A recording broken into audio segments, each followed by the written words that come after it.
नमस्कार, मी विश्वास मोहिते, संस्थापक अध्यक्ष भारतीय मराठी पत्रकार न्याय हक्क संघर्ष समिती। 2 दिवसापूर्वी कोकण विभागामध्ये नगर देवळा या गावामध्ये एक घटना घडली।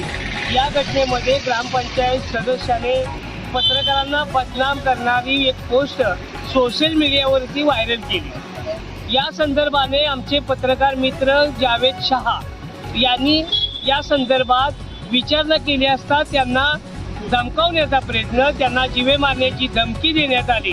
या घटनेचा मी भारतीय ग्रामीण मराठी पत्रकार न्याय हक्क संघर्ष समितीच्या वतीनं प्रथमतः जाहीर निषेध करतो। आज महाराष्ट्र राज्यामध्ये आमच्या संघटनेच्या माध्यमातून खंडाळा तालुक्यामध्ये पोपटराव भिसे, सांगली जिल्ह्यामध्ये दीपाली वाघमारे, बाबासाहेब कांबळे, यवतमाळमध्ये, त्याचबरोबर प्रकाश गायकवाड, लातूरमध्ये अशा पदाधिकाऱ्यांनी एकाच वेळेला जिल्हाधिकाऱ्यांना निवेदन देऊन या घटनेचा जाहीर निषेध केलेला आहे। या निमित्तानं मी एक महाराष्ट्र शासनाला सांगू इच्छितो, महाराष्ट्र राज्याचे मुख्यमंत्री देवेंद्र फडणवीस यांच्याकडे जनसंपर्क खाता आहे, गृह खाता आहे।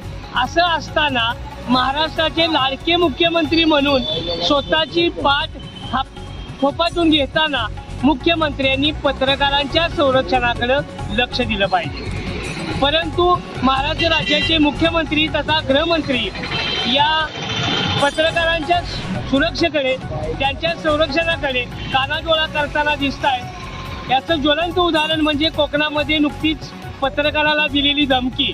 परंतु या निमित्तानं मी प्रशासनाला आणि त्या धमकावणाऱ्यांना सांगू इच्छितो की ज्या गावच्या बोरी आहेत त्याच गावच्या बाबरी आहेत। तुम्हाला वेळ पडली तर आम्हाला पेन बाजूला ठेवून दांडके हातात घ्यावी लागतील आणि कायदा, आम्ही संविधानाचा सन्मान करतो, कायद्याचा सन्मान करतो, संविधानिक बाबी लक्षात घेऊन आम्ही पत्रकारिता करतो। याचा अर्थ आम्ही शंड आहोत असा त्याचा अर्थ होत नाही।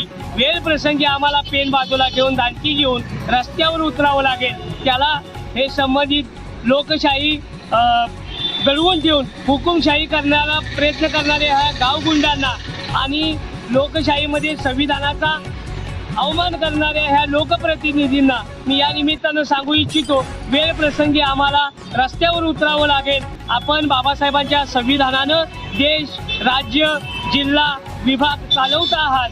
तुम्ही पत्रकारांना संरक्षण देण्यासंदर्भातला जो कायदा केला तो अजूनही भिजत गोंगलत आहे। तो कायदा झाला पाहिजे, त्याची कठोर अंमलबजावणी झाली पाहिजे एवढं सांगतो।